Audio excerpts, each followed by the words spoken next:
Muy bien. Entonces, la clase anterior habíamos terminado acá y es básicamente un recuento de lo que va a ser uno de los papers más influyentes de la literatura, que es el paper de Fama French del 92.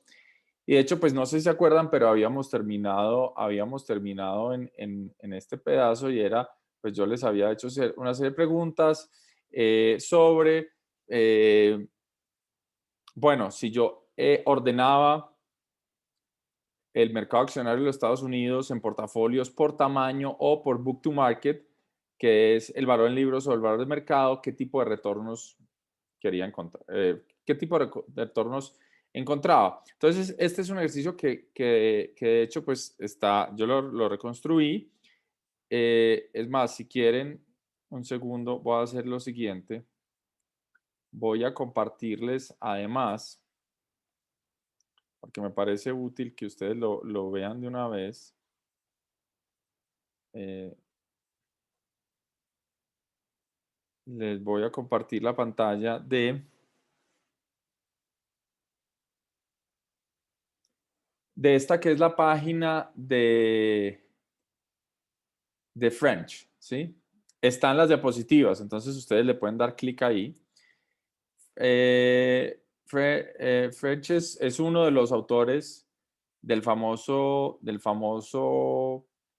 artículo que les he venido hablando, que ya se los voy a comentar con más en detalle, y tiene, pues tiene él lo llama esto library, tiene como esta página donde no solo pues tiene bastantes cosas, o sea, es decir, al que le guste este tema y quiera meterse más a fondo como con los hechos utilizados del mercado financiero, pues en Estados Unidos acá hay un montón de cosas para ver, ¿sí?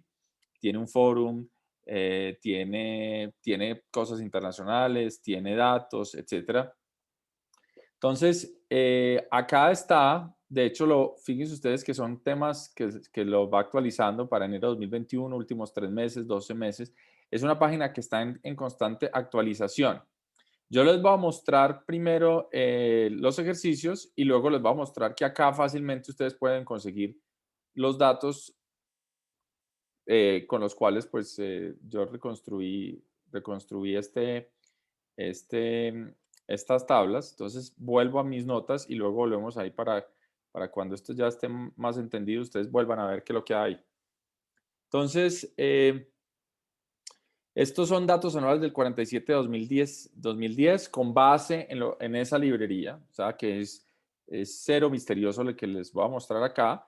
Lo primero que les mostré fue los excesos de retorno por tamaño y les decía que el tamaño 1 eran las empresas más pequeñas, el tamaño 10 eran las empresas más grandes y que finalmente cuando uno organizaba los retornos por tamaño se daba cuenta que históricamente las empresas pequeñas habían dado un retorno mayor y cuando analizaba las empresas por book to market, ya lo voy a decir en inglés porque es más rápido, pero bueno, es valor en libros sobre valor de mercado, resultaba que las empresas que tenían un book to market más alto tenían un retorno mayor. Bueno, eh, perdón, me volví. Entonces, eh, cuando uno, cuando uno hace el CAPEM, básicamente el CAPEM, repito, y esto ya lo he dicho varias veces, pero debe ser muy claro, es un modelo que no racionaliza cuál es la prima de riesgo del mercado. Es decir, el CAPEM no me dice por qué el retorno de un portafolio diversificado debería ser X, Y o Z, pero me dice que dado que yo tengo la posibilidad de construir un portafolio diversificado, ¿sí? Primero, todo el riesgo no diversificado no debería tener una prima de riesgo ex ante. Y segundo, me decir que la prima de riesgo que yo le debo exigir a un activo o a un portafolio, es decir, a un conjunto de activos, debe estar en función de cuánto digamos, amplifica o reduce la exposición a ese riesgo no diversificado del mercado, ¿sí? En otras palabras, lo que hemos visto con el KPM es que la covarianza entre el retorno de cualquier activo del mercado, pues en últimas es la que me debe explicar la prima de riesgo de dicho activo. Bueno, en estas gráficas lo que ustedes tienen en el eje horizontal son los betas de cada uno de esos portafolios, es decir, la covarianza entre cada uno de esos buckets, cada uno de esos portafolios organizados por tamaño y por valor en libros, frente al mercado accionario en su conjunto, y en el eje Y lo que tienen es el exceso de retorno observado, es decir, cuánto rentó cada uno de esos portafolios en exceso de la tasa libre de riesgo.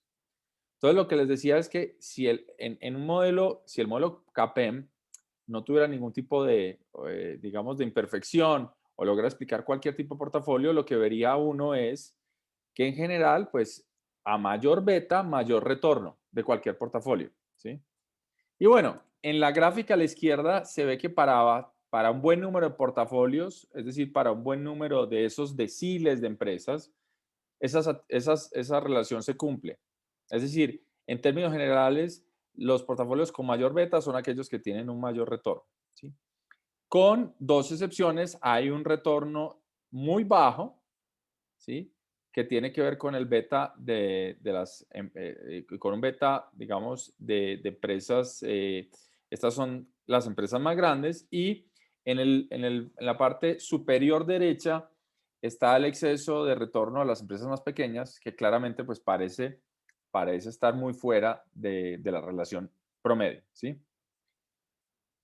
Entonces, uno diría, bueno, parece que hay una prima de riesgo adicional por el tamaño, sobre todo en lo que tiene que ver con empresas pequeñas. Y yo creo que es fácil racionalizar esa prima porque uno dice, bueno, de pronto el portafolio de mercado en general, pues no, es un riesgo no diversificable, pero son empresas que para bien o para mal, pues están operando en el mercado, van a ser un número de empresas constantes, van a ser empresas que sobreviven. Si yo invierto en las empresas más pequeñas, así sean empresas pequeñas dentro de un pool ya de empresas grandes, porque esas son empresas que cotizan en el bolsa, pues puede haber un riesgo mayor de default, de incumplimiento, de bancarrota, y como accionista voy a pedir una recompensa por invertir en ese tipo de empresas. Entonces, ¿se acuerdan que en algún momento de la clase que les presentó Daniel, él decía que es práctica usual hacer un tipo de ajuste por tamaño, ¿sí? Que parecía un poco ad hoc.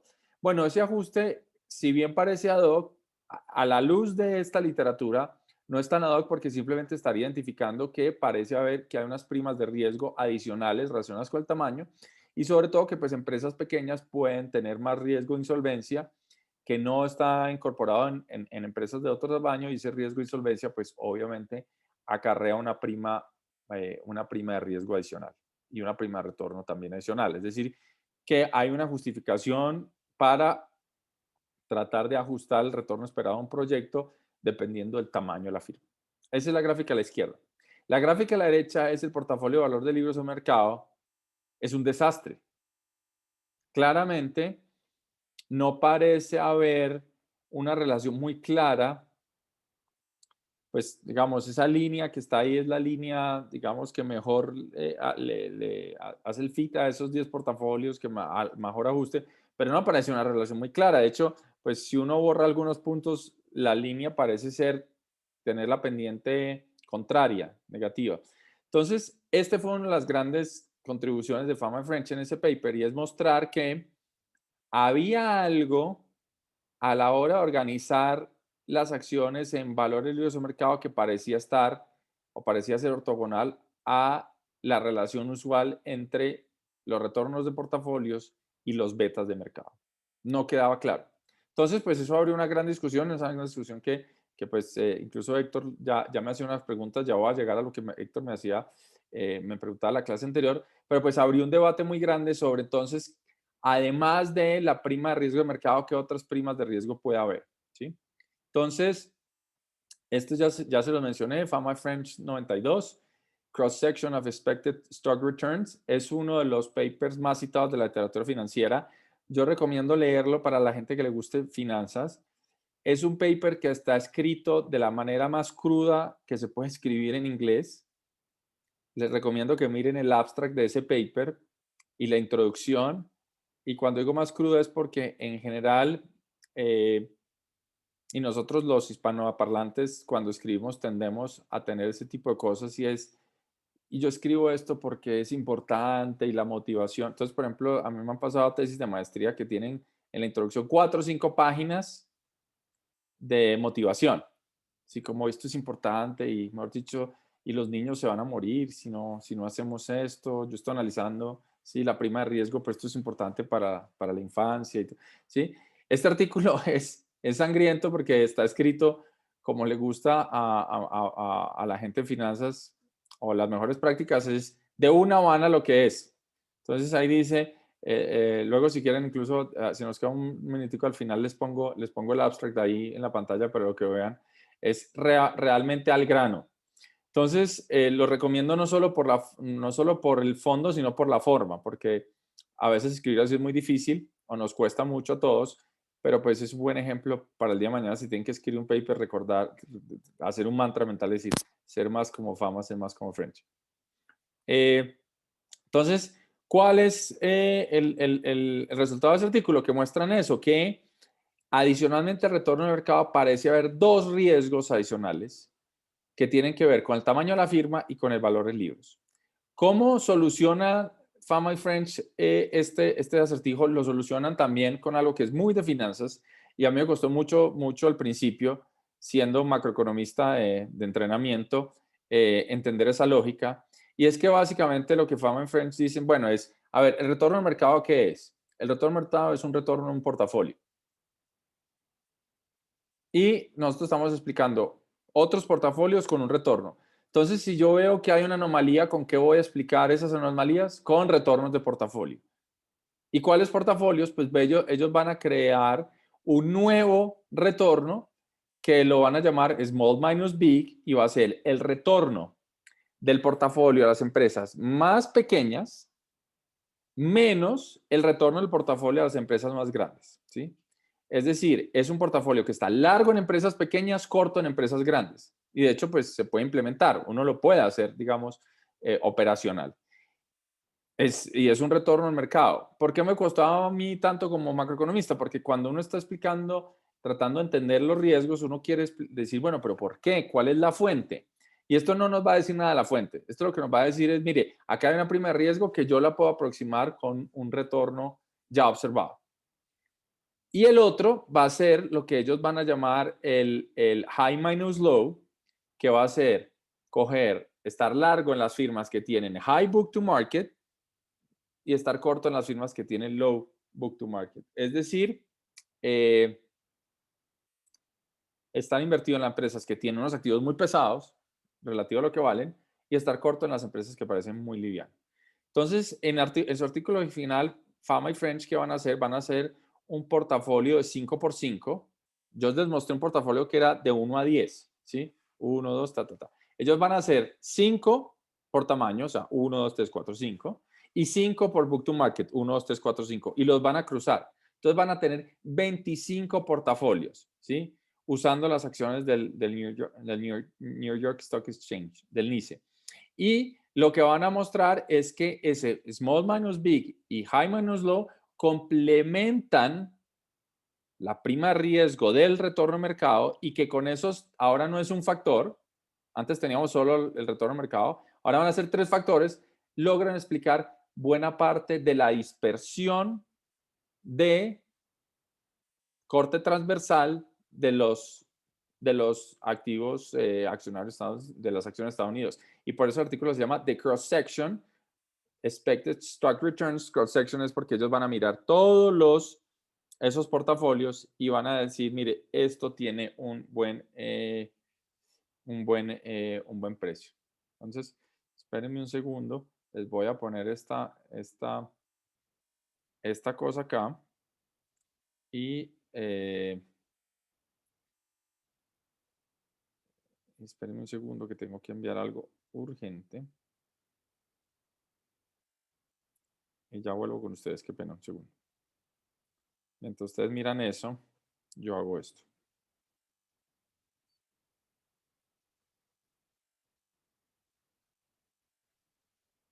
Listo.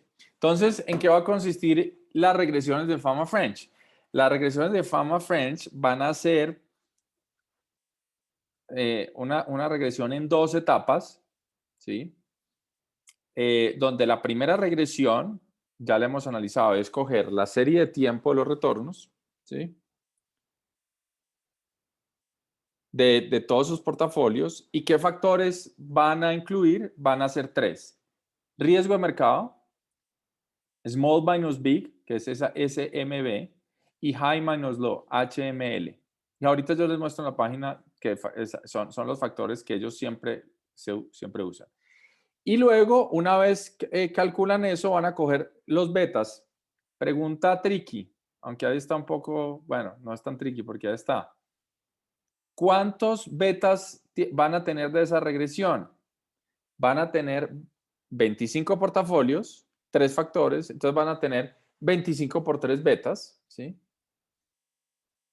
Y luego van a coger cada uno, digamos, de los retornos históricos del portafolio y van a mirar esos betas de cada una de esas dimensiones, de cada uno de esos factores, cómo se comporta frente al lambda, que es, en resumen, el parámetro, el coeficiente de la segunda regresión. Entonces, un resumen, si yo pongo en una carrera 3 modelos, el CAPM, el CCAPM y el Fama French, y a esos 3 modelos les digo, bueno, usted tiene 25 portafolios, calcule cuál es el retorno pronosticado y mire cuál es el pronóstico, cómo se comportan esos 3 modelos. Entonces, el CAPM es el de la derecha, y fíjense que el de la derecha, ¿cómo calculo yo los retornos pronosticados? Pues simplemente yo lo que hago es, bueno, cojo mis 25 portafolios, calculo los betas, ¿sí? Y sé cuál es la covarianza entre cada uno de esos portafolios y el mercado. Y con base en lo que vi el retorno promedio del mercado, digo, bueno, dado esos betas, ¿cuál tendría que haber sido el retorno observado de esos 25 portafolios? Y fíjense que en general para algunos portafolios parece estar bien, pero hay mucha dispersión transversal donde hay unos observados que no parecen estar en línea con los pronósticos. Y eso, digamos, no es nada sorprendente dado lo que ya les mostré, porque sabíamos que los retornos de los portafolios organizados por el book to market no estaban coincidiendo muy bien con los betas. Entonces, es un modelo que finalmente, incluso como en este test histórico, pues no pasaba bien la barra. El de la izquierda es el modelo CKPM. ¿Cómo hago yo el modelo CKPM? ¿Cuál es el modelo CKPM? Es el Consumption Capital Asset Pricing Model. Yo hago la regresión, ¿sí? de mis retornos de los portafolios con el crecimiento en la tasa de crecimiento, la tasa de crecimiento del consumo, ¿sí? Que es una proxy de la utilidad marginal del consumo. Y ese es el modelo que hemos visto varias veces ya en clase.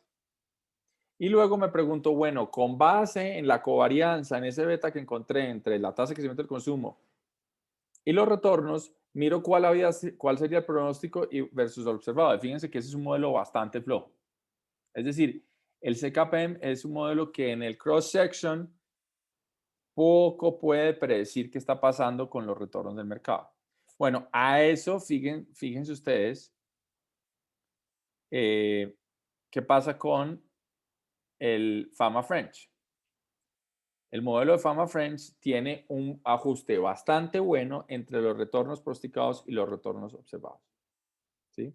Es decir, que la covarianza que se genera entre los retornos de cada uno de los portafolios y los 3 factores, que repito son el del mercado, small minus big, high minus low, pues parece ser un buen fit del tipo de exposición de riesgo que están presentando los activos financieros.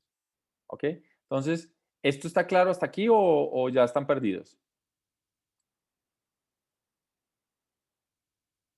Aló. Sí, hasta ahí, claro. Listo, muy bien. ¿Hay una Profe, pregunta? yo quería preguntar algo.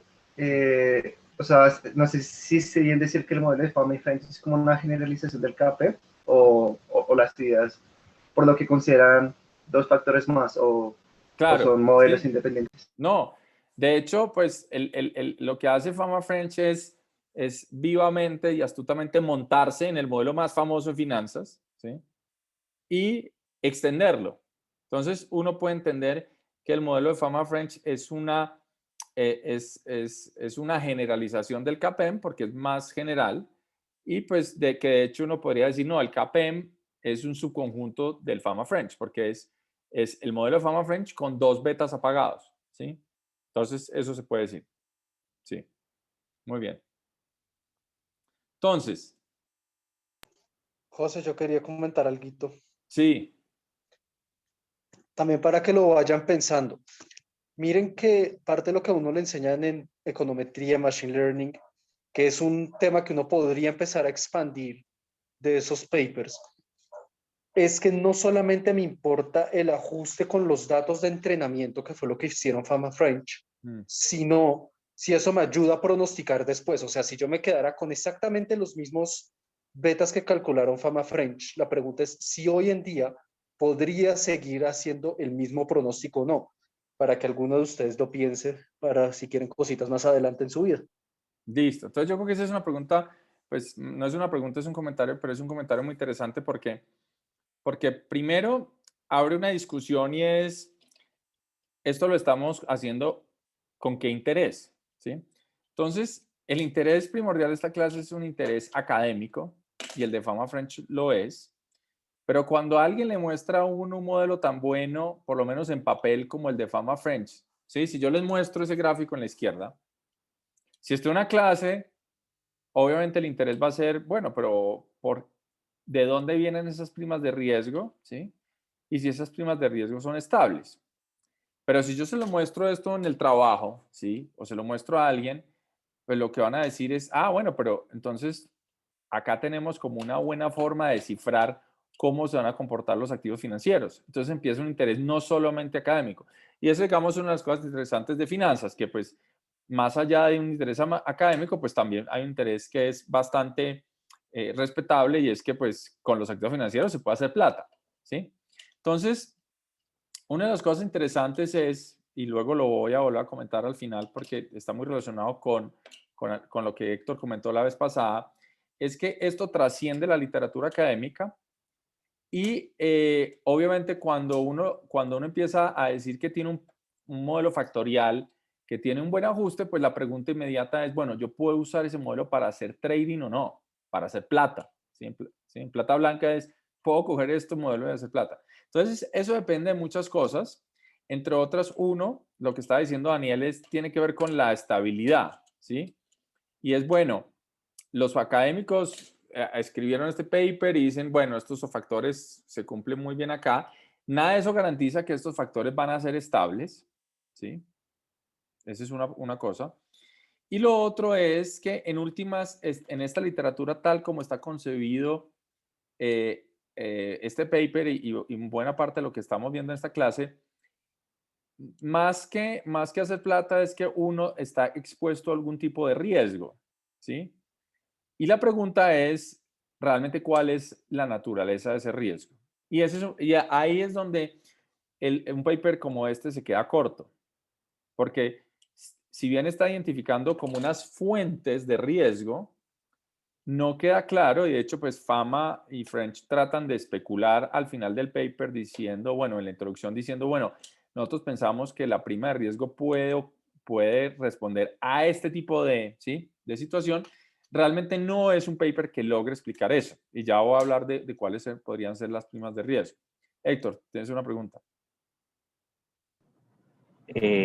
Sí, no, que decir que la parte aplicativa es muy importante, así como decía Daniel, que estamos hablando en la anterior clase sobre la erosión del factor value. Sí. Simplemente decir que, bueno, en Twitter, Clifford Adnes ha mencionado mucho y un error que comete mucha gente es ver el factor value en el corto plazo, ¿no? Esto pues tiene que verse primero si uno hace un análisis en el largo plazo. Listo. Entonces, si quieren, ya llegamos a esas discusiones, porque yo quiero ir anclando los puntos que para mí son más importantes para que luego entiendan el recorrido de digamos, de la literatura. Y luego, pues, miramos el tema práctico. Entonces, esta literatura lo que le diría a uno, por ejemplo, si Daniel dice, bueno, yo aprendí el Fama Friends, quiero hacer plata. Entonces, van a hacer una combinación de portafolios porque yo ya sé cuáles son los que deberían tener una rentabilidad más alta. Lo que esta literatura ex ante le va a decir es, bueno, si usted va a hacer plata, no es porque está haciendo un arbitraje, sino que va a hacer plata porque, porque está asumiendo unos riesgos. Entonces, el primer punto es, bueno, ¿cuál es el riesgo de mercado? Entonces, pues el CAPEM no da una solución de por qué estar expuesto a riesgo de mercado riesgoso, ¿sí? Pero dice que en principio pues debería haber un correlato entre los retornos y estar más expuesto al riesgo de mercado. Frente al el small minus big, pues yo les di una intuición y es una intuición que varios papers han trabajado y es que pues las empresas de menor capitalización bursátil tienden a estar más cerca de puntos de estrés de insolvencia, entonces pues por eso deberían rentar más. Luego viene una gran discusión sobre el tema de value. Y a esa discusión no solo digamos, no solo está eso, sino que la pregunta es, bueno, estas primas de riesgo, ¿qué tan estables? Y lo que han mostrado varios papers es que hay un problema de estabilidad, es decir, que si uno coge después otros periodos, no parece ser tan claro que este tema de value sea tan relevante. Pero antes de eso, yo cuando empecé a estudiar esta literatura, pues mi primera reacción fue más de economista y es, bueno, pero ¿qué es este paper tan chimbo? O sea, ¿cómo así que me dicen que hay una prima de high minus low y small minus big, pero es que precisamente los portafolios que me están organizando, me los están organizando así, ¿sí? Organizados por ese tipo de cosas. Entonces, lo que es interesante es darse cuenta es que este modelo, por lo menos para estos datos, digamos, sin pretender que soluciona digamos, todos los problemas, funciona incluso para portafolios organizados de forma distinta. ¿Sí? Porque una de las cosas que puede ser bastante poco intuitivo es que uno explique la dispersión en activos organizados por book to market con un portafolio que tiene los retornos del high menos el low en book to market, ¿sí? Entonces, lo que uno puede verificar es que, por ejemplo, si uno tiene otro tipo de portafolio, el Fama French sigue siendo un buen modelo para tratar de organizar esos activos. Entonces, ejemplo, este es un ejemplo. 30 portafolios de diferentes industrias en Estados Unidos. Entonces, primer portafolio, industria, no sé, minera, portafolio 2, industria alimenticia, ¿sí? 30 tipos de industria. Modelo KPM, modelo CKPM. Cuando miro los retornos observados y los pronósticos con base solo en el retorno de mercado o en la tasa de crecimiento del consumo con una proxy de la utilidad marginal del consumo, lo hacen relativamente mal. El KPM no tanto, el CKPM claramente lo hace muy mal. Ustedes miran la gráfica superior derecha, pues no explica bien nada. El modelo Fama French lo hace muchísimo mejor. Hay unos 3 portafolios que están en especial un poquito distante, pero bueno, yo creo que de 30 que 3 se hayan desviado, pues uno dice, bueno, no parece ser útil. Organizado por utilidades. Y esto ya lo hice con menos porque me cansé de hacer regresiones. En vez de coger tantos portafolios, hice 10 nomás. Estos son 10 portafolios de ganancias operacionales. Es decir, ustedes cogen desde 1964 hasta 2010 las empresas organizadas por utilidades. Entonces, portafolio 1 menos utilidad, 2 más utilidad, hasta el portafolio 10, empresas de mucha utilidad. Y uno se pregunta, de esa dispersión de portafolios organizados por utilidades, ¿cuánto puede explicar el KPM? ¿Cuánto el CKPM? ¿Cuánto el Fama French? Fíjense que el Fama French nuevamente logra explicar buena parte de esa dispersión. Entonces, el punto acá es que frente a una reacción intuitiva de, bueno, pero a ver, ¿estos cómo van a explicar la dispersión de portafolios organizados por Book to Market usando las cifras de Book to Market? La respuesta es no. Estos 3 factores, el mercado, el small minus big y high minus low, parecen ser muy útiles, incluso explicando la dispersión de portafolios organizados de otra forma completamente distinta. Esto obviamente no paró ahí. Este es un paper de 1992. La gente lo que empezó a hacer es a organizar portafolios de muchas otras formas y claramente se imaginarán que pues el incentivo era copiar a Fama French y era encontrar alguna dimensión donde el Fama French no funcionaba y de alguna manera pues tratar de adicionar factores, ¿sí? Entonces, este es una literatura que en algún momento en los 2000 se volvió relativamente popular y era organizar los activos en lo que se llama momentum y es la persistencia que tienen en retornos. Entonces, estos son 10 portafolios organizados por momentum. ¿Qué significa eso? Que yo cojo todas las acciones digamos, del mercado y miro cuáles fueron las que tuvieron un retorno, por ejemplo, alto en los pasados 3 meses o 6 meses, ¿sí? Y ese es un portafolio. Los que tuvieron retorno más bajo hasta las que tuvieron más bajo, ¿sí? Entonces, momentum es como la inercia, ¿sí? Entonces, si hubiera algún tipo de inercia, pues uno podría explotar, por ejemplo, que activos que les ha ido muy bien en el pasado reciente, pues podrían continuar con mayores retornos en el pasado futuro. También podría ser lo contrario, y es una reversión a la media, y es a los activos que les fue muy bien en el pasado presente, en el pasado cercano, pues podrían corregirse y tener retornos muy bajos. Bueno, de esto pues ha habido varios papers y se ha hablado mucho. Este es un portafolio organizado por Momentum. Y fíjense ustedes que pues CAPEM y CCAPEM logran explicar muy poquito.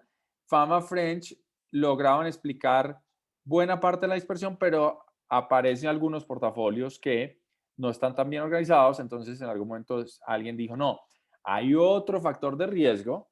Entonces, hay que aumentarle al de Fama French, hay que agregarle otro que es de Momentum para generar más, para explicar más esta dispersión.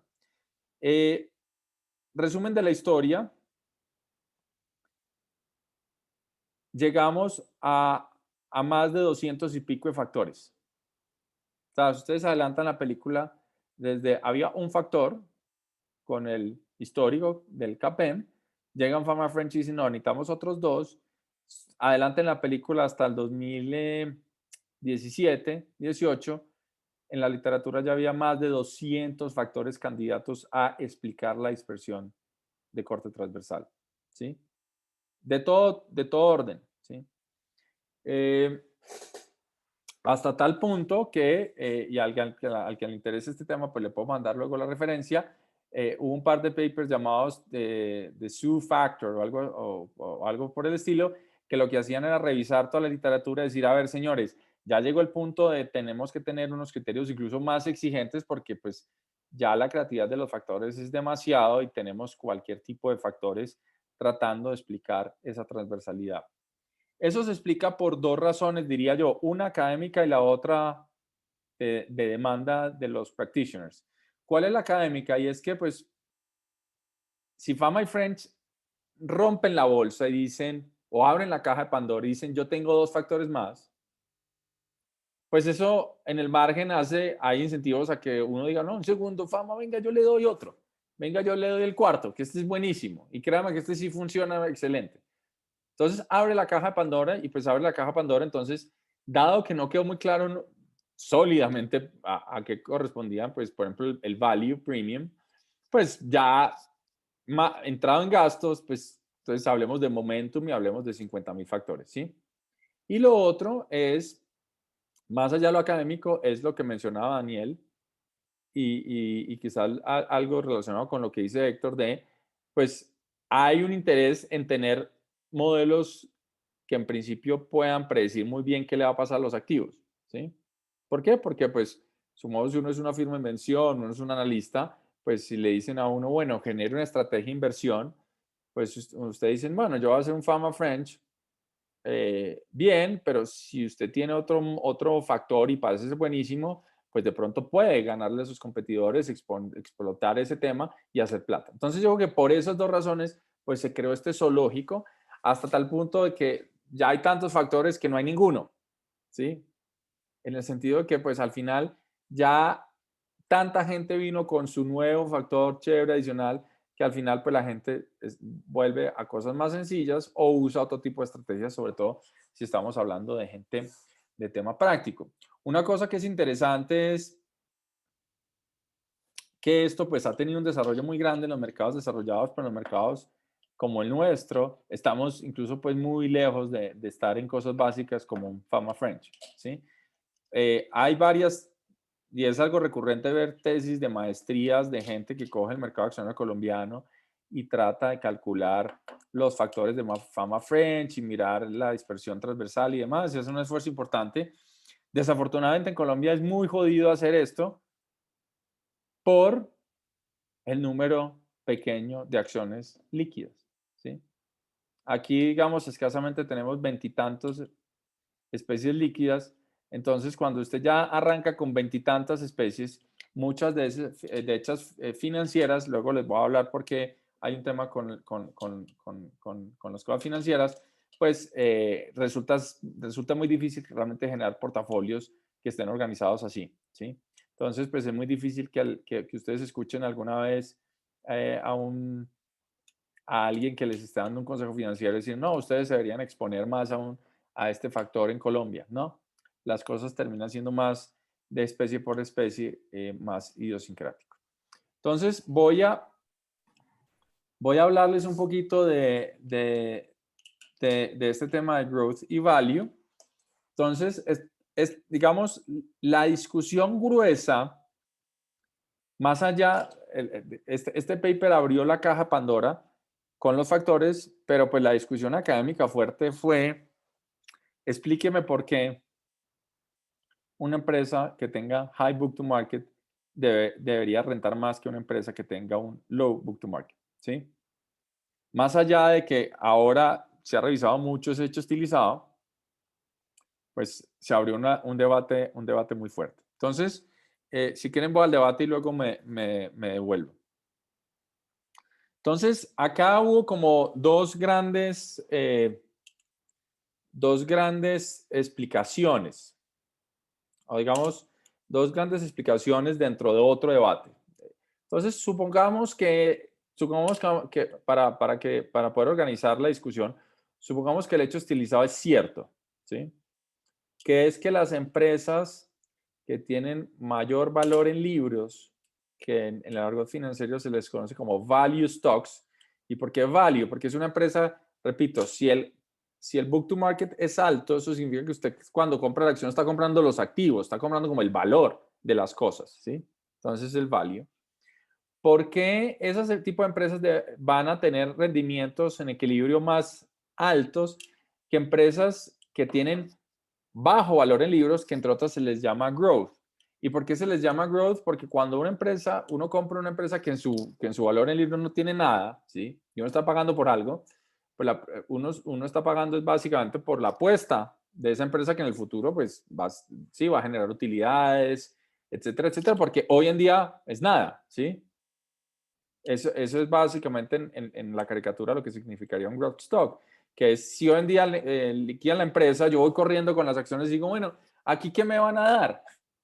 Y el tipo les dice, no, acá esto se llama Twitter, acá lo que hay son unos códigos porque los servidores son alquilados y todo es alquilado, aquí no hay nada. Ah, entonces yo con qué me quedo, no, pues va, ahí están esos códigos. Entonces, bueno, pero entonces, ¿por qué pago tanto por Twitter? No, porque es que Twitter se iba a apoderar del mundo. Bueno, un growth stock, ¿sí? A diferencia de un value stock, como por ejemplo Caterpillar, que pues no sé, si la empresa se liquida hoy, pues por lo menos le dan un tractor. Se puede llevar un tractor para la casa. Muy bien. Entonces, a esto en el argot financiero se le conoce como el value primo. Entonces, repito, supongamos que el hecho estilizado está bien. Entonces, la pregunta es, ¿por qué? Porque una empresa que sea un value debería renta más que un stock. Y bueno, entonces ahí pues la literatura es muy amplia, ahí les pongo varios temas, varios papers, tratando de explicar por qué una empresa de value debería rentar más que una de growth? Una de las explicaciones, bueno, hay muchas explicaciones. Una de las explicaciones que incluso Fama y French en su artículo pues tratan de argumentar es que las empresas de value son las empresas que en general tienen un mayor número de empleados y generan más empleo en la economía. Es decir, que hay mucha más gente asociada a las empresas value que a las empresas growth. Las empresas growth parecen cool, parecen fantásticas, pero poca gente trabaja ahí. Las empresas value parecen más bodrio, pero mucha gente trabaja ahí. Entonces, de acuerdo con eso, recuerden que desde el punto de vista de un inversionista, si yo trabajo en una empresa value que tiene muchos trabajadores, si yo invierto en una empresa value, para mí esa empresa es una empresa más riesgosa, porque si esa empresa le va mal, no solo yo voy a tener unos retornos malos de mi portafolio, sino que tengo un riesgo más grande de mi ingreso laboral. Puede ser que me bajen el salario, que no me den un bono, que me despidan, ¿sí? Entonces, hay varias explicaciones basadas en el hecho de que las empresas value son más riesgosas porque para la economía en general, para la gente representativa de una economía, invertir en una empresa value está asociado con un riesgo mayor porque, por ejemplo, hay una covarianza más grande entre las empresas value y el capital humano o el ingreso laboral, ¿sí? Esa es una explicación. De hecho, pues se ha tratado y hay modelos que tratan de fundamentar eso. Y pues ahí les pongo, hay una literatura grande ahí. Pues es una de las explicaciones. Quizás a uno no le convenza mucho, pero pues es lo que hay. Otra explicación tiene que ver no con una prima de riesgo, sino con una imperfección del mercado. Y es, mire, no es tanto que realmente las empresas value sean más riesgosas, ¿sí? Sino que las empresas growth generan una euforia que hacen que sus retornos sean malos. ¿Y cuál es esa euforia? Pues que son las empresas que todo el mundo dice, bueno, Twitter se va a apoderar del mundo, Facebook se va a apoderar del mundo. Entonces, como todos estamos súper convencidos de que se va a apoderar del mundo, todos empezamos a comprar acciones y empezamos a aumentar el precio, el precio, el precio, el precio. Y recuerden que el retorno de una acción, pues está en función de su precio inicial de compra. Entonces, si yo estoy comprando ya algo muy caro, sobrevalorado, por más de que luego tenga un crecimiento espectacular, quizás ya ese crecimiento espectacular está más que justificado con su precio. Y lo último es que pues yo me metí en una euforia que me termina llevando unos retornos relativamente bajos. Entonces, esa no es una explicación en la escuela de la mayoría de cosas que vamos a ver en esta clase, que es que los retornos son derivados de mayor riesgo, sino estaría en una explicación más behavioral, es decir, es una explicación comportamental de mala percepción de los inversionistas, que los inversionistas no logran anticipar bien el crecimiento de las empresas y hacen un bid local por los precios que llevan a bajar mucho pues los retornos de ese tipo de activos. Recientemente pues ha habido papers que tratan de sofisticar esto mirando, por ejemplo, si uno mira portafolios individuales, puede encontrar algo. Entonces hay un paper que es bien interesante, que es de la rama de lo que llamamos Consumer Finance, y es tratar de mirar no en portafolios agregados y tenencias agregadas, sino ir a mirar individuos qué tipo de decisiones toman a la hora de configurar sus portafolios. Y por ejemplo, ellos encuentran que los inversionistas en valor son, por ejemplo, en promedio mayores, tienen más riqueza, tienen menos deuda, que los inversionistas en valor aumentan con la edad y se reducen en la medida que están empleados en sectores con alta exposición a factores agregados. Esta evidencia micro va muy de la mano de racionalizar la explicación del value premium basado en riesgo, porque esto significaría que el value premium realmente pues tiene algún correlato con el hecho de que los inversionistas en value son personas que tienen, digamos, mayor capacidad de asumir riesgo porque tienen más ahorros, porque tienen más riquezas, tienen más edad y ya no están empleados en los sectores con la exposición más alta a esos factores agregados, ¿sí? Esa sería la explicación un poco desde el lado, desde el punto de vista de primer riesgo. Obviamente uno también podría hacer el contraargumento, que puede ser que, por ejemplo, la gente joven sea la que se emociona con el hype y el excitement de las nuevas tecnologías y yo no sé qué, y pues se generaría un self-selection donde la gente joven termina invertida más en growth stocks y la gente vieja con más riqueza termina invertida en los value stocks. Ahí pues yo creo que hay mucho para discutir. No necesariamente pues uno pueda pensar que alguna de las dos sea, no necesariamente todo es recompensa riesgo, podría haber algo de arbitraje, pero pues es una de las discusiones más pesadas en la literatura y sobre todo dentro de la gente de la industria que trata de utilizar esto como estrategias de inversión. Yo me quiero volver un poquito acá, mostrarles, voy a abrir estas dos páginas, mostrarles que esto, digamos, este es un paper de los 90, ¿sí? Y le tomó buen tiempo a la industria como digerirlo e incluso pues ofrecer cosas de acuerdo a eso. Les voy a mostrar que de hecho, pues digamos de mucha discusión, se montó unos esquemas donde la gente puede acceder a ese tipo de tratar de generar esta exposición a esa prima de riesgo, ¿sí? Y esto yo creo que es interesante es porque, por ejemplo, el modelo KPM conceptualmente derivó en la creación o en una estrategia de portafolio donde a la gente le decía, mire, en últimas lo que usted tiene que tener es un portafolio súper diversificado, ¿sí?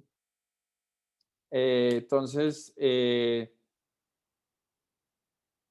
y ahí se empezaron a crear en los 70s portafolios pasivos de inversión donde la gente está invertida en el mercado accionario de los Estados Unidos, por ejemplo, ¿sí? Y esa es como la primera recomendación de alguna de estas clases financieras, y es, si usted piensa en invertir, lo primero que debería tener es una exposición amplia al mercado accionario antes de ponerse a invertir o, como diría alguien, a pelotudear con otras cosas. No se me enojan, pero bueno, eso es lo que diría este tipo de mensajes. Entonces, del CAPEM surgió la idea que uno debería estar en una exposición amplia. De ahí surgieron estos fondos pasivos de inversión, los Exchange Trade Funds.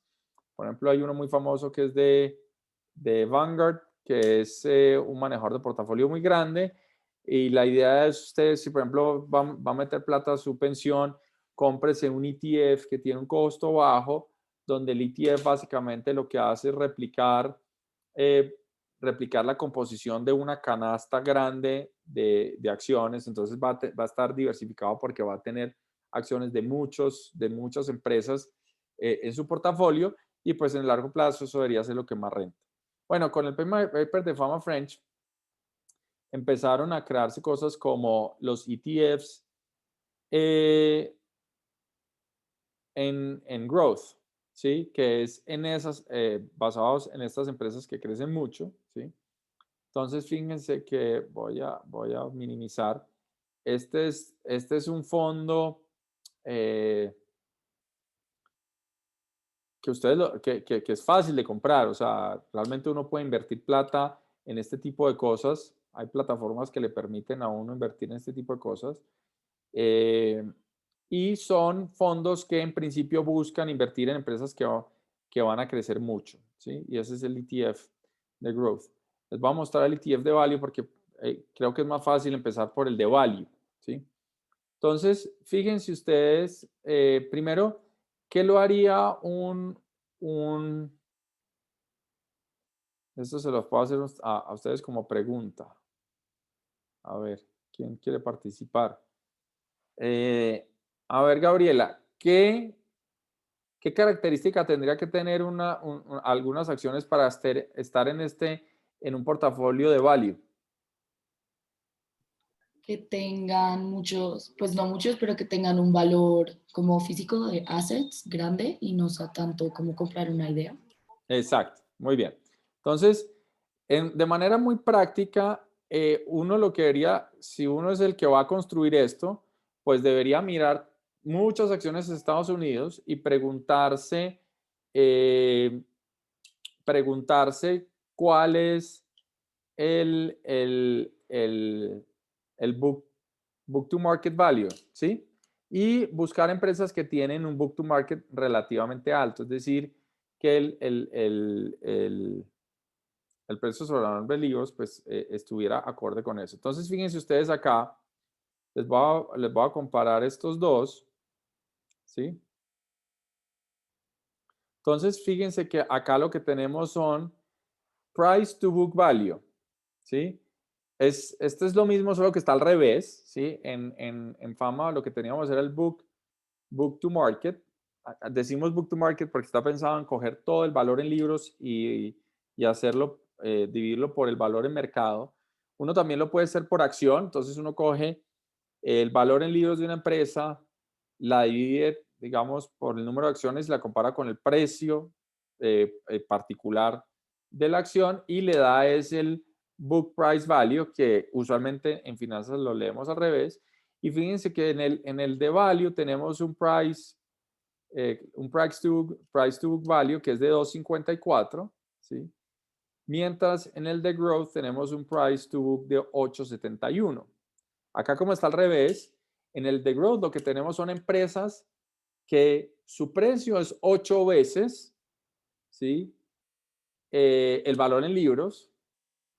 Y en el de value lo que tenemos es 2.5 veces. Es decir, estas empresas son empresas cuyo precio es mucho más cercano al valor en libros que en el portafolio de growth, ¿sí? Bueno, obviamente pues uno ya tiene un criterio de selección. Acá fíjense ustedes, esto tiene 745 empresas. Se le está comparando, el benchmark index es el Standard & Poor's 900. Fíjense que nosotros muchas veces hablamos del Standard & Poor's 500, pero pues hay otros índices incluso más grandes. En algún momento hablamos del CUSIP, que es el número de identificación. Este es el CUSIP de este ETF.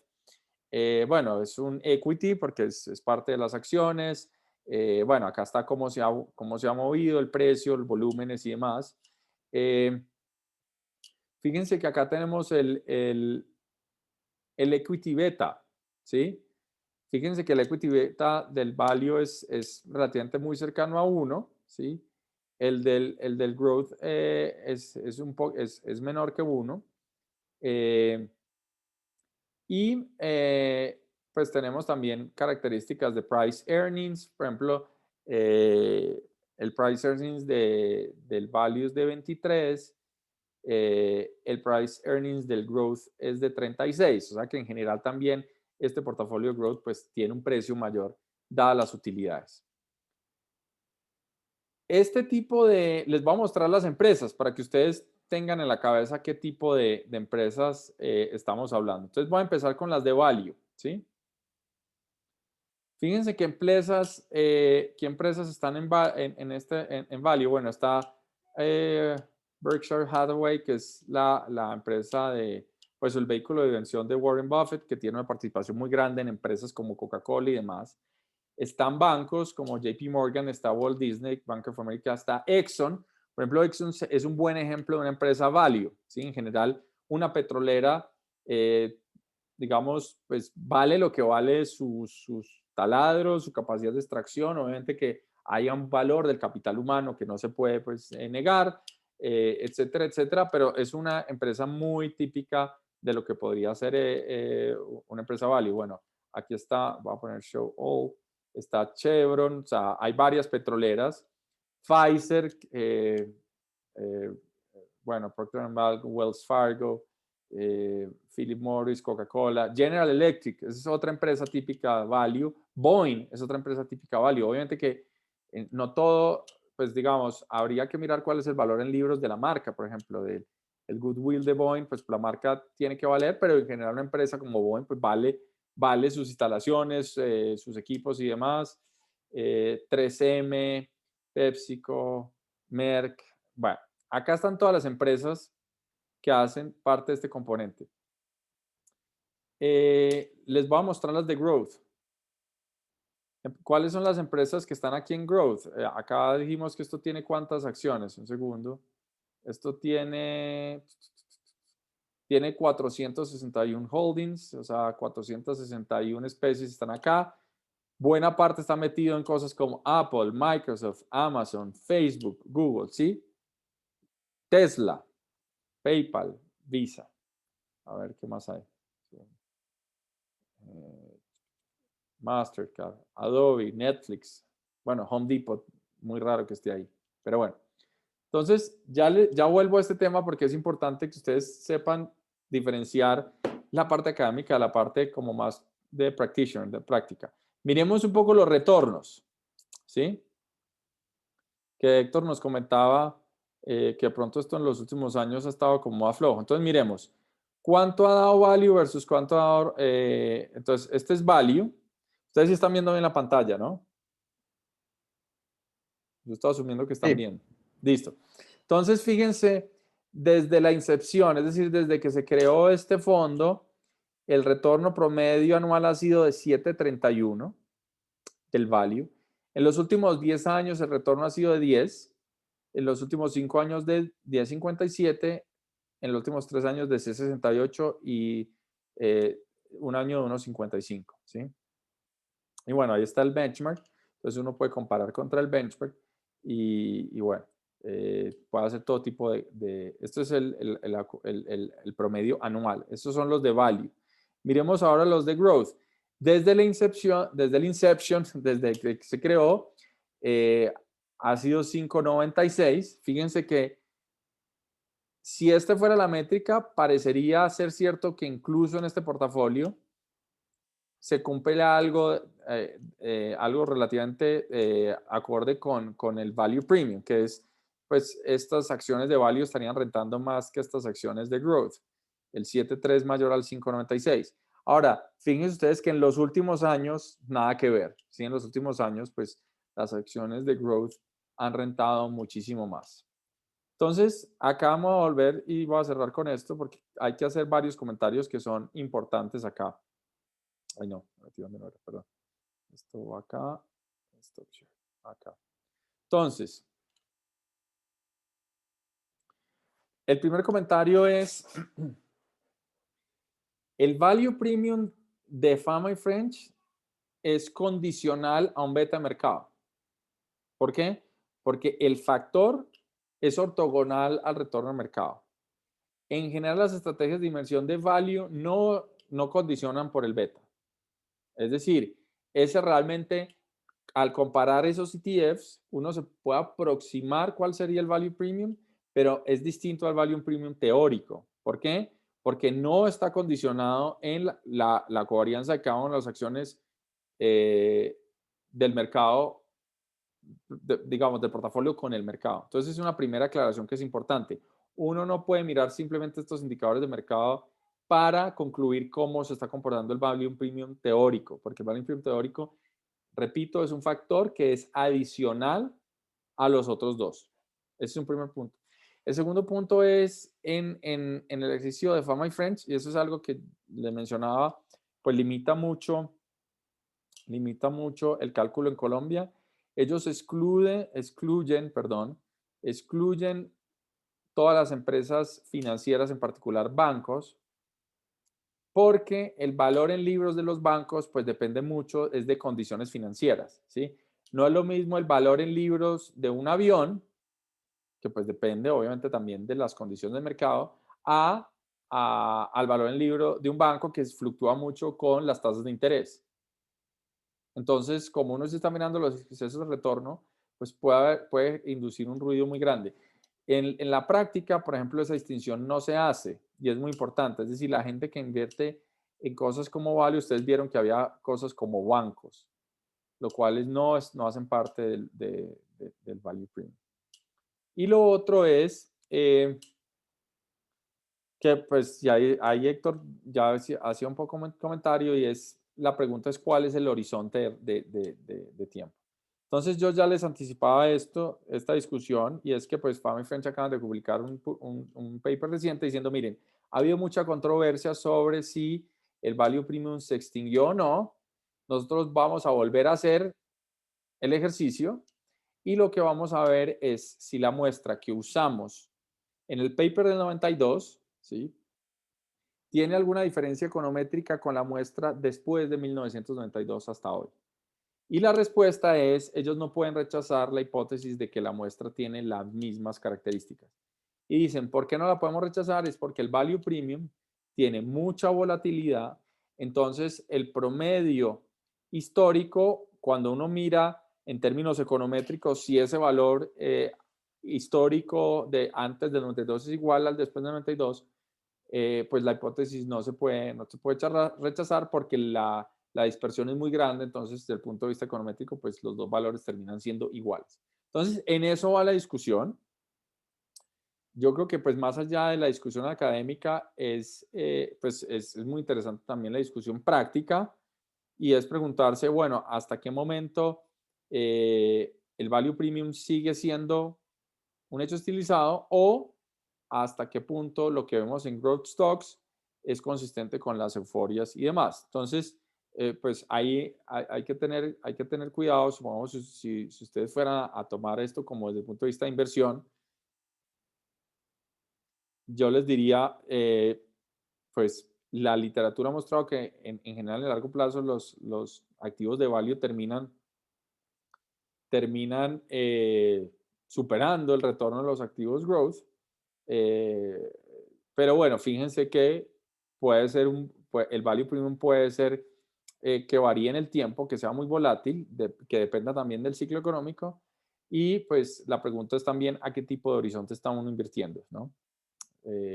Porque pues puede haber también algo, la euforia también, uno puede hacer plata con la euforia. O sea, la euforia se acaba en algún momento, pero pues uno puede hacer buena plata ahí. Entonces, de esta literatura, y voy a arrancar, que nos quedan pocos minutos para arrancar con otro tema, nos quedan los siguientes mensajes. Las acciones rentan entre promedio 5 y 6% más histórico que un bono, entre comillas, libre de riesgo, bono de corto o de largo plazo.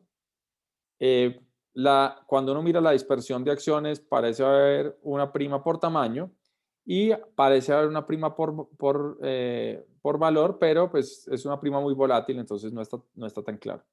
La pregunta es, ¿de dónde viene entonces la prima de riesgo de mercado? ¿Dónde viene la prima de riesgo por tamaño? ¿Dónde viene la prima de riesgo por valor?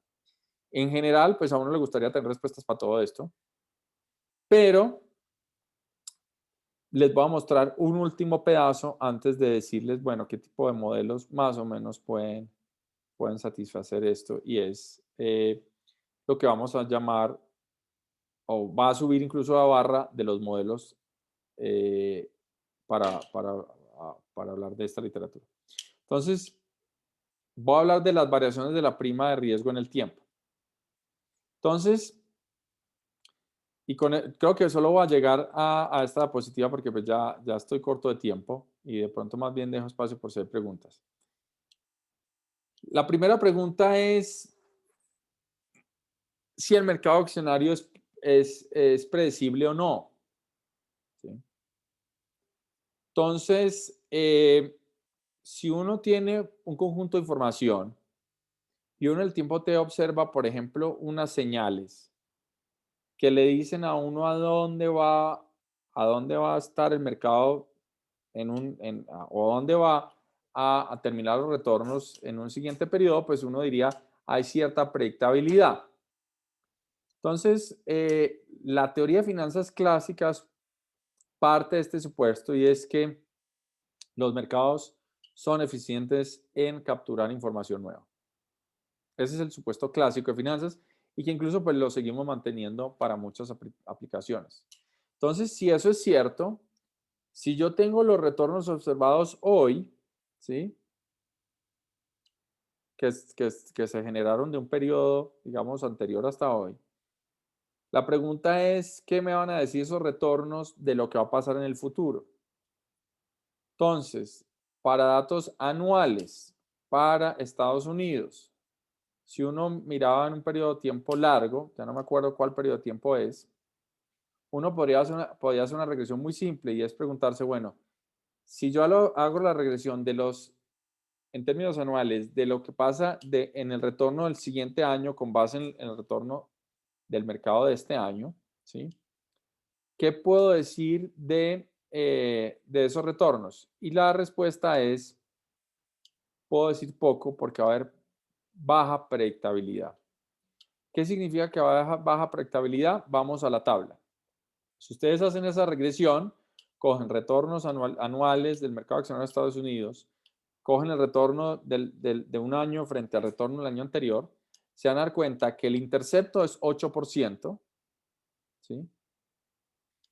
Que el beta no es estadísticamente significativo, pero además es muy bajito, que el R cuadrado de la regresión es muy bajito y que en general, cuando ustedes se preguntan por el retorno gorrito, es decir, el retorno esperado, estimado, que es hacer, en este caso sería A gorrito más B gorrito por la variable explicativa, se dan cuenta que el valor esperado de retorno es muy cercano a A, que es decir, si era 8, esto les da 8,3, y que la varianza de ese gorrito de ese retorno esperado, es muy bajita.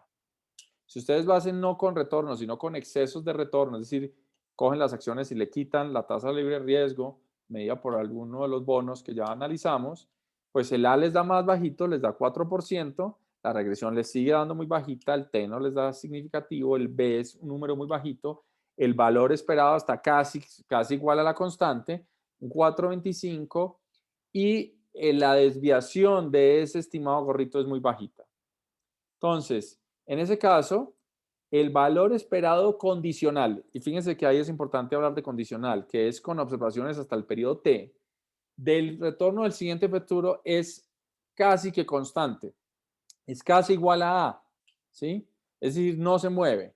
Y por tanto, eso me dice a mí que el mercado accionario a frecuencia anual tiene un poder de predicción casi nulo, es muy cercano a tener un random walk, ¿sí? Es decir, que si yo como analista les digo, miren, el mercado accionario este año rentó 10%, ¿cuánto va a rentar el siguiente año? Yo lo único que voy a decir es, no, va a rentar 8%. Y luego el año entrante resulta que no es 8, sino que es menos 12. Y ustedes me preguntan, bueno, profe, ¿qué va a pasar en el año 2023 con esta regresión? Les digo, señores, 8%. Pero, profe, cayó 32. ¿No será que le va a ir mucho mejor? Yo no puedo decir más, puedo decir 8%. Entonces voy a parar acá a compartir esta diapositiva. Entonces, esa es la visión clásica de las finanzas. Y de hecho, para muchos horizontes se mantiene relativamente cierta esa visión clásica. En esa visión clásica, los retornos, y esto es muy importante, que lo vayan fijando para la siguiente clase, fijando como idea. Los retornos esperados son constantes, lo cual significa que no hay predictabilidad, ¿sí? Y es casi como el clima de Bogotá. A ver si cuando hablemos de predictividad ustedes me entienden. Hoy llovió, hizo sol, yo no sé qué. Ustedes me preguntan, profe, mañana cómo va a ser el clima. Yo les digo, va a llover y va a salir el sol ¿sí? Y al siguiente me preguntan cómo va a estar el clima en Bogotá. Va a ser lluvia, va a ser sol. Entonces, todos los días les voy a decir lo mismo. Sáquenla, como decían por ahí cuando llego a Bogotá, la ciudad de las 4 estaciones. Lleve chaqueta, pero también lleve manga corta y lleve paraguas, ¿sí? Y antisol, o sea, mejor dicho, todo el kit. Y eso ocurre todos los días. Ese es un escenario donde no hay predictabilidad. Lo que les voy a mostrar el siguiente jueves es que el mercado accionario tiene cierta predictabilidad. No a un horizonte de corto plazo, pero sí a un horizonte de mediano y largo plazo. Y eso, pues, cambió la visión de las finanzas clásicas, volteó o, digamos, trastornó todo el aparataje y hace que cuando uno hable de modelos que tratan de tener una prima de riesgo, pues además de que van a tener que tener una prima de riesgo alta, que es que puedan reproducir un exceso de retorno del 4%, del 5%, además van a tener que tener una prima de riesgo que varíe en el tiempo. Y eso va a subir más incluso la barra para qué modelo le sirve a uno o qué modelos pues pueden llegar ahí. Y luego, ya con todas esas barras, pues les voy a mostrar modelos que logran explicar. Unos logran explicar muchas cosas, otros no tanto. Unos son más intuitivos que otros. Y ese es el menú de modelos que tenemos hoy en día. Entonces, ese es el horizonte para las próximas, digamos, 2, 3 clases. Paro ahí. ¿Alguna pregunta? Mirar el chat a ver si hay algo por acá. Alguien puso que cuál taller, que mentiras. Muy bien. Esto me parece que retirado por web. No, mentira. ¿Alguna pregunta, comentario? Todos se escondieron hoy. Pues, Ignacio, yo tengo un comentario con respecto a las empresas growth. Yo creería que el mercado accionario como que no capta todas esas empresas, porque por ejemplo tenemos Rappi y empresas chiquitas, pues o sea, todas las empresas que usted muestra en growth son empresas de tecnología, que pues no sé, el IPO de Facebook fue 4 años después, pero entre esos 4 años tuvieron un montón de inversión de venture capital. Captar esas empresas growth sería más fácil con los venture capital que si están mostrando inversiones y están mostrando retornos que el mercado accionario no los logra capturar, ¿no cree? Claro, lo que pasa es que esa es una discusión que es dónde traza uno la frontera del portafolio de inversiones, ¿sí? En general, toda esta literatura que estamos viendo se hace con empresas que están efectivamente listadas en bolsa, es decir, empresas que cualquier inversionista puede tener acceso, que puede comprar y vender. Es cierto que muchas empresas tecnológicas pues pasan primero por una fase donde se van financiando con capital privado, ¿sí? Pero también es cierto que hay muchas empresas que nunca están en bolsa, ¿sí? Entonces, así como Rappi no está en bolsa, Colombina no está en bolsa, ¿sí? Hablando del caso colombiano. Y pues en Estados Unidos hay un número cada vez creciente de empresas, no muy grandes, pero sí hay un número cada vez creciente de empresas que nunca van a bolsa porque se quedan del lado del capital privado. Entonces la pregunta es hasta dónde va la frontera del portafolio de mercado. Y es lo que, digamos, es una discusión muy vieja porque finalmente el modelo del CAPM está derivado precisamente pensando en que uno tiene que tener todos los retornos del mercado. Entonces, la pregunta es, bueno, ¿y por qué parar con capital privado? Yo debería tener los retornos de la educación de Santiago. Debería tener los retornos de comprar una casa en donde sea, en Chía. Tendría que tener los retornos ¿sí? De todos los mercados. Entonces, ahí es donde hay una discusión. En la práctica es muy difícil hacer eso, ¿sí? Claro. Hay papers que tratan de estimar una frontera eficiente, no con base en el mercado accionario, sino con base en un universo generalizado de activos. La pregunta es, una vez las empresas están listadas en bolsa, ¿sí? ¿Cuál es el retorno esperado para el inversionista? Y creo que eso no cambia nada de la discusión que vimos, ¿sí? Entonces, la teoría fundamental diría, bueno, una vez Rappi no está listada en bolsa, ¿sí? Se ha hablado que se quiere listar en Brasil, o los quieren convencer de que se liste en Colombia, pero bueno.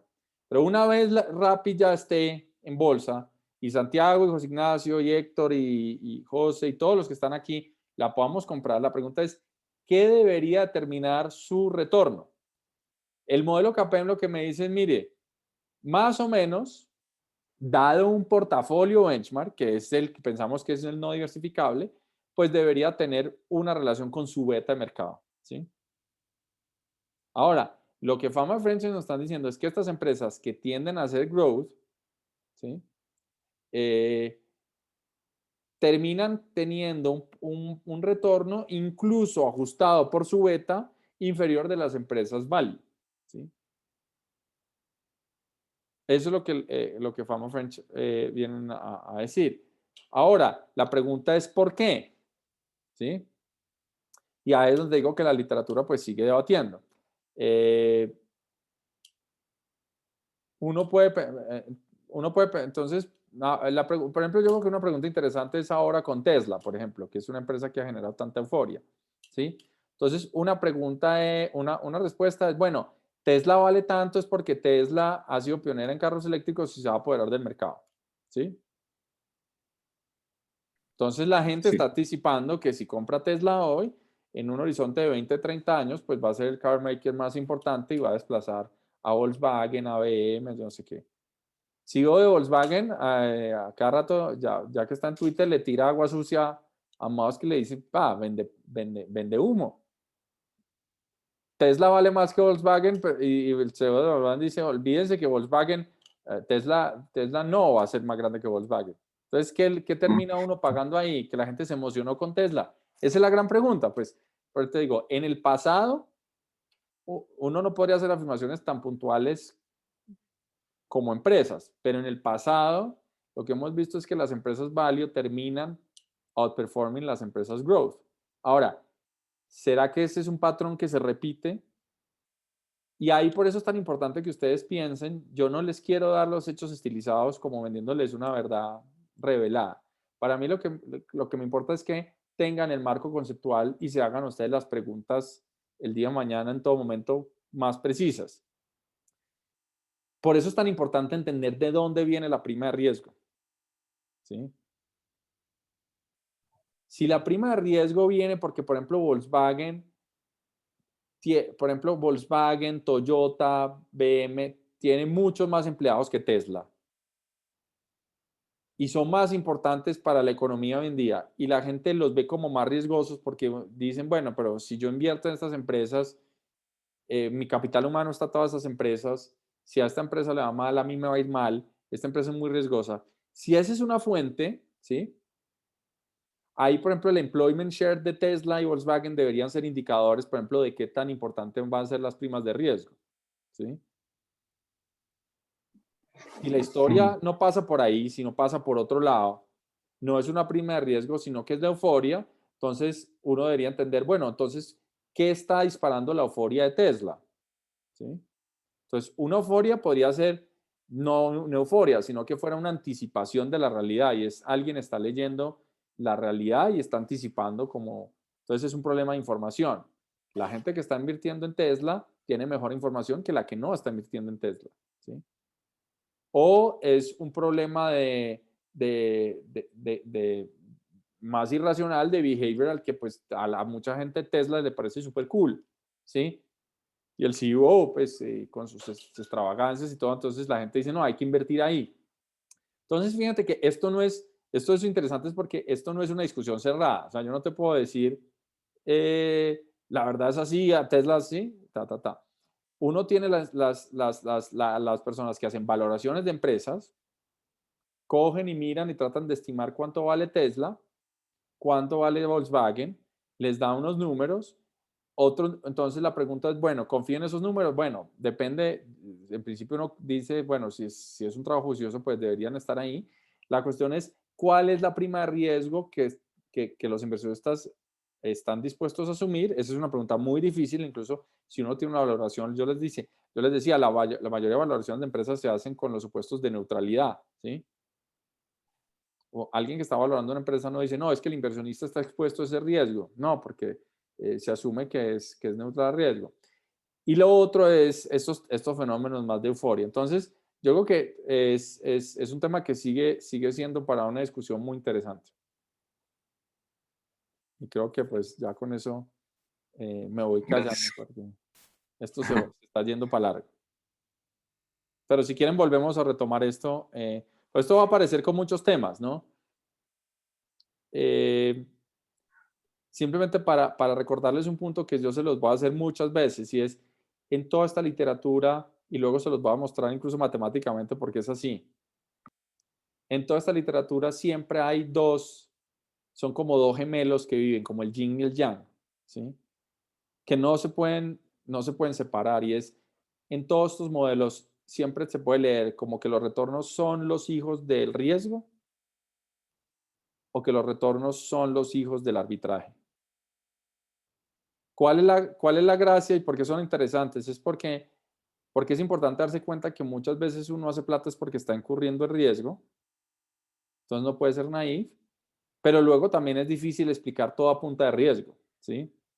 entonces hay la posibilidad de que hay mispricing, es decir, que los precios están mal asignados, y si uno pues cree que un precio está mal asignado, pues tiene posibilidad de hacer plata. Entonces esos son como los dos gemelos que viven aquí siempre peleándose, ¿no? El yin y el yang. Y de hecho, pues lo más interesante fue que cuando le dieron el premio Nobel a Fama y a Schiller, un poco, esos son como los dos yin y yang, le dan al mismo año, y por eso la gente pues se ríe. Hay tanta gente en las ciencias duras que se ríe tanto de los economistas, ¿no?